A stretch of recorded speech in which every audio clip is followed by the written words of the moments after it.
شور کے بارے میں بھی ذکر ہے اور نبی کریم صلی اللہ علیہ وسلم کی تعریف بھی کتنے خوب انداز میں دیکھیے. آیا ہے بلاوا مجھے دربار نبی سے، دربار نبی سے، دربار نبی سے.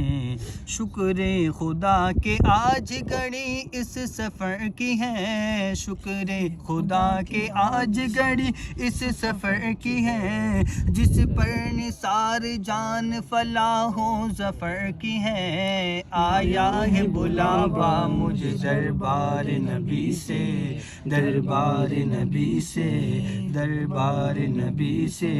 او گرمی ہے تپ ہے درد ہے کلفت سفر کی ہے، گرمی ہے تپ ہے درد ہے کلفت سفر کی ہے.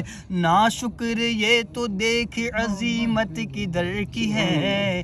آیا ہے بلاوا مجھے دربار نبی سے، دربار نبی سے، دربار نبی سے.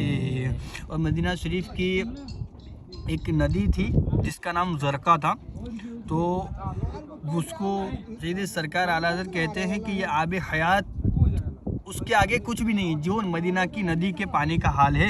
تو آب حیات روح ہے زرقہ کی بوند بوند، آب حیات روح ہے زرقہ کی بوند بوند. اقصیر اعظم مس دل خاک در کی ہے. آیا ہے بلاوا مجھے دربار نبی سے، دربار نبی سے، دربار نبی سے، دربار نبی سے.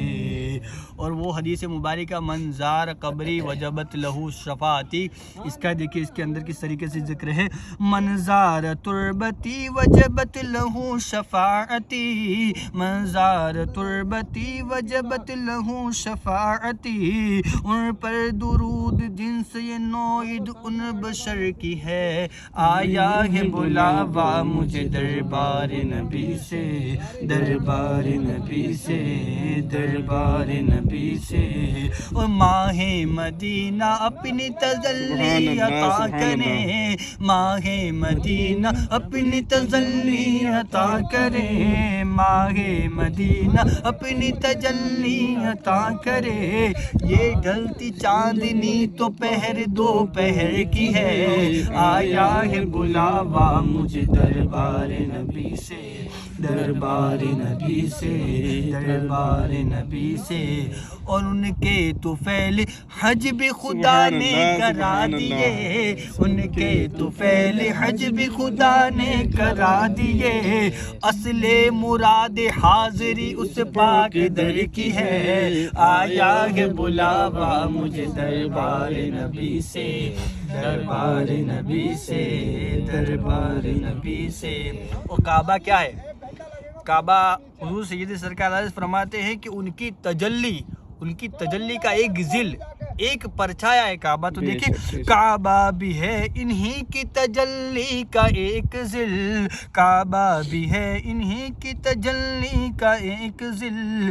روشن انہی کے عکس سے پتلی حجر کی ہے. آیا ہے بلاوا مجھے دربار نبی سے، دربار نبی سے، دربار نبی سے.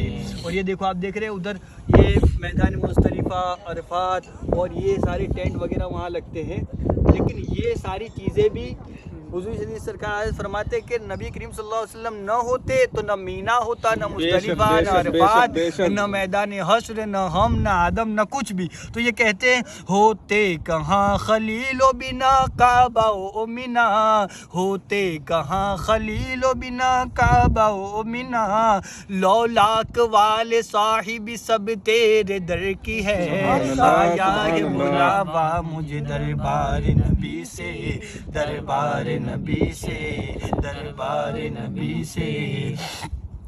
اور آقا علیہ الصلوۃ والسلام کے مسئلہ یہ ہے کہ اگر نبی ہمیں درمیان نماز میں بھی بلائے تو آپ نماز چھوڑ کر نبی کے کام کو پہلے مکمل کریں، اور اس کے بعد پھر آپ نماز جہاں سے چھوڑی تھی اگر کہ وقت چلا گیا وہیں سے شروع کریں، آپ کی نماز ہو جائے گی۔ اور اسی کے عقیدے کو لے کر سید سرکار اعلیٰ حضرت فرماتے ہیں مولا علی نے واری تیری نیند پر نماز، مولا علی نے واری تیری نیند پر نماز، اور وہ بھی عصر سب سے جو اعلیٰ خطر کی ہے، آیا ہے بلاوا مجھے دربار نبی سے، دربار نبی سے، دربار نبی سے۔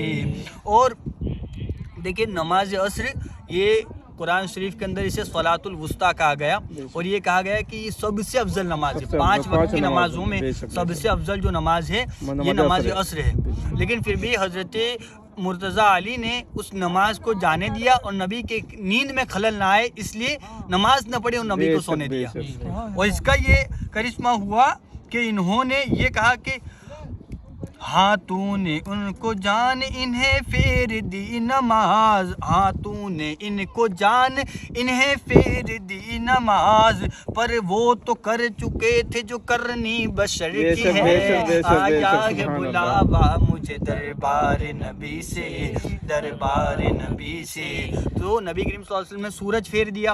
اور یہاں دیکھیں جب حضرت سیدنا صدیق اکبر رضی اللہ تعالیٰ عنہ کے ساتھ غار میں تھے، تو یہاں بھی یہ عقیدہ دیکھیں نبی کے ساتھ ہمارا عشق اور نبی کے اوپر ہماری ایمان کیسا ہونا چاہیے کہ جب حضرت صدیق اکبر نے اپنے پیر کو نہیں ہٹایا تو غار میں جو سانپ تھا اژدہا تھا، اس نے حضرت ابوبکر صدیق کے اس انگوٹھے مبارکہ کے اوپر ڈس لیا۔ جب اس نے ڈس لیا تو اس کے زہر کا اثر آپ کے پورے جسم میں پھیل گیا۔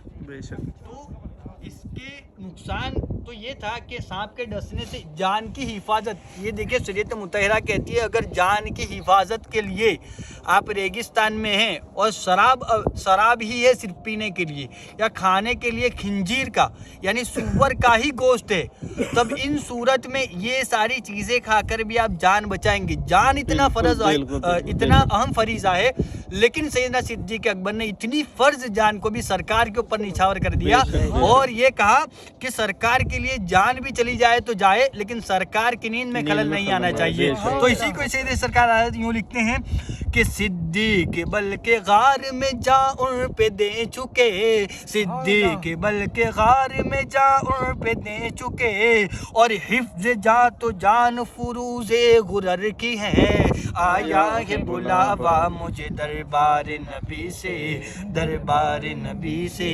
غرر کا مطلب ہوتا ہے کہ جو سب سے زیادہ اہم ہو، اور جان سب سے زیادہ اہم تھی۔ اور آپ دیکھیں کہ وہ زہر کا اثر یہ تھا کہ جس وقت سیدنا صدیق اکبر کے ان انگوٹھے مبارک کے اوپر جب سانپ نے ڈسا تو نبی کریم صلی اللہ علیہ وسلم نے اپنا لعاب دہن نکالا اور حضرت سیدنا صدیق اکبر کے پیر پر مس کر دیا، تو زہر کا اثر اس وقت تو جاتا رہا، لیکن تقریباً 12 سال تک یہ زہر واپس پلٹتا، اور آخر میں جب حضرت سیدنا صدیق اکبر رضی اللہ تعالیٰ عنہ کی وفات ہوئی وہ تو اسی زہر کے اثر کی وجہ سے ہوئی تھی۔ اللہ اکبر۔ تو اس طریقے سے سیدنا صدیق اکبر رضی اللہ تعالیٰ عنہ نے شہادت کا مرتبہ بھی پایا، اور ساتھ میں آپ نبی کریم صلی اللہ علیہ وسلم کے ساتھ میں دفن بھی ہوئے مدینہ شریف کے اندر۔ تو یہ تھی۔ تو اس کے بعد آپ لکھتے ہیں کہ جب جان بھی، نماز بھی، ہمارے آل اولاد، بچے، پیسے، سب کچھ رسول اکرم صلی اللہ علیہ وسلم کے بعد آئے گا، تو آپ لکھتے ہیں کہ ثابت ہوا کہ جملہ فرائض فروع ہے، ثابت ہوا کہ جملہ فرائض فروع ہے، اصل الاصول بندگی اس تاجور کی ہے، آیا ہے بلاوا مجھے دربار نبی سے، دربار نبی سے، دربار نبی سے۔ اور یہی عقیدہ ہے کہ جو لوگ یہ کہتے ہیں نبی کریم صلی اللہ تعالیٰ علیہ وسلم کی زیارت کے لیے، ان کی قبر کی زیارت کے لیے یا مدینہ طیبہ کی زیارت کے لیے کیا جانا، تو آپ سمجھ لیں کہ صحابہ کرام حضور کی جو حدیث ہے کہ 73 فرقوں میں سے جو ایک ہی فرقہ ہوگا جو جنتی ہوگا. اس میں حدیث کے الفاظ یہ ہے ما انا علیہ و صحابی، کہ جو میرے اور میرے صحابہ کے طریقے پر ہوگا. اور ان کے صحابہ نے نبی کے لیے نماز بھی چھوڑی ہے اور نبی کے لیے جان بھی دی ہے. تو اب یہ سمجھ لیں کہ جس نے نبی کے لیے نماز چھوڑی یا نبی کے لیے جان دی تو اس نے نبی کریم صلی اللہ علیہ وسلم کی شفاعت کو پا لیا، اور یہی سب سے اہم فریضہ ہے. تو آگے یوں لکھتے ہیں کہ شر خیر سور سور شرر دور نار نور. یہ دیکھیں کہ نبی کریم صلی اللہ علیہ وسلم کے یہاں جانے سے شر خیر میں بدل جاتا ہے، اور سور مطلب جو آجیا طوفان اور جتنے بھی ہمارے لیے خراب چیزیں ہوتی ہے وہ سور مسرت میں بدل جاتی ہے، خوشی میں بدل جاتی ہے. شرر مطلب جو ہمیں تکلیف چیزیں دیتی ہیں وہ شرر دور ہو جاتے ہیں. وہ نار، اور جو نبی کریم صلی اللہ علیہ وسلم کی بارگاہ میں جب ہم حاضر ہوتے تو نار مطلب آگ جو ہو جاتی ہے وہ نور ہو جاتی ہیں. تو نبی کریم صلی اللہ علیہ وسلم کی بارگاہ ایسی بارگاہ ہے کہ جہاں برائی بھلائی سے بدل جاتی ہے، جہاں غم خوشی سے بدل جاتے ہیں، جہاں تکلیفیں آسانیوں سے بدل جاتی ہے، جہاں آگ نور سے بدل جاتی ہے. اور یہ کیسی بارگاہ ہے؟ یہ لکھتے ہیں کہ شر خیر سور سور شرر دور نار نور، بشرا کی بارگاہ یہ خیر البشر کی ہے. آیا ہے بلاوا مجھے دربار نبی سے، دربار نبی سے، دربار نبی سے، دربار نبی سے. اور آگے لکھتے ہیں مجرم بلائے آئے ہیں جاؤک ہے گواہ، مجرم بلائے آئے ہیں جاؤک ہے گواہ. جاؤک یہ وہ آیت کریمہ ہے وَلَوْ أَنَّهُمْ إِذْ ظَلَمُوا جَاءُوكَ فَاسْتَغْفَرُوا اللَّهَ وَاسْتَغْفَرَ لَهُمُ الرَّسُولُ لَوَجَدَ اللَّهُ تَوَّابًا رَحِيمًا. یعنی کہ اے رسول اکرم صلی اللہ تعالیٰ علیہ وسلم آپ سب سے فرما دو کہ وَلَوْ أَنَّهُمْ إِذْ ظَلَمُوا جَاءُوكَ، یعنی کہ جب لوگ اپنی جانوں پر ظلم کرے اور تمہاری بارگاہ میں حاضر ہو اور اللہ تبارک و تعالیٰ سے مغفرت طلب کرے اور رسول ان کے لیے شفاعت کرے، لَوَجَدَ اللَّهُ تَوَّابًا رَحِيمًا، تو اگر رسول نے ان کے لیے شفاعت کی تو وہ لوگ اللہ تبارک و تعالیٰ کو سب سے زیادہ بخشنے والا پائیں گے. اور اسی کے وسیلے کو لے کر ہم مدینہ طیبہ میں دعا کرتے ہیں. سید سرکار اعلیٰ حضرت لکھتے ہیں کہ مجرم بلائے آئے ہیں جاؤک ہے گواہ، مجرم بلائے آئے ہیں جاؤک ہے گواہ. پھر رد ہو کب یہ شان کریموں کے در کی ہے. یعنی کہ جب سرکار نے بلایا ہے اور ہم وہاں تک چلے ہی گئے ہیں اور جب ان کی بارگاہ کا وسیلہ لے کر اللہ سے مانگ ہی لیا ہے تو کریموں کی بارگاہ کا یہ پیشہ نہیں ہے کہ جب در پر بلائے اور خالی ہاتھ لوٹا دے. تو یقیناً اسألک الشفاعت یا رسول اللہ ہم نے کہا تو آقا علیہ الصلوۃ والسلام نے ہماری شفاعت ضرور فرما دی ہے. تو پھر رد ہو کب یہ شان کریموں کے در کی ہے، آیا ہے بلاوا مجھے دربار نبی سے، دربار نبی سے، دربار نبی سے.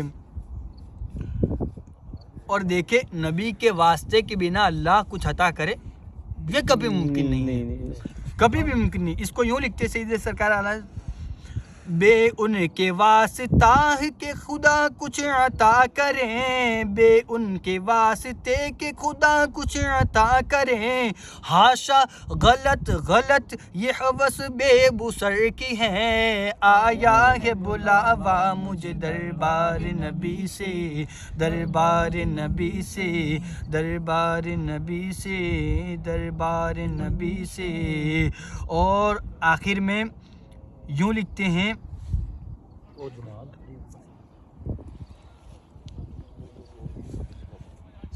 کہ مغرب کا وقت شاید مغرب کا ہو گیا، بس ایک منٹ پھر جماعت ہی کرا دیتا ہوں ایک شعر کے بعد. تو آخر میں سیدھے سرکار یوں لکھتے ہیں کہ کچھ سنا دے عشق کے بولوں میں اے رضا، کچھ سنا دے عشق کے بولوں میں اے رضا. مشتاق طبع لذت سوزے جگر کی ہے، آیا ہے بلاوا مجھے دربار نبی سے، دربار نبی سے، دربار نبی سے. انشاءاللہ بعد نماز کی انشاءاللہ تھوڑی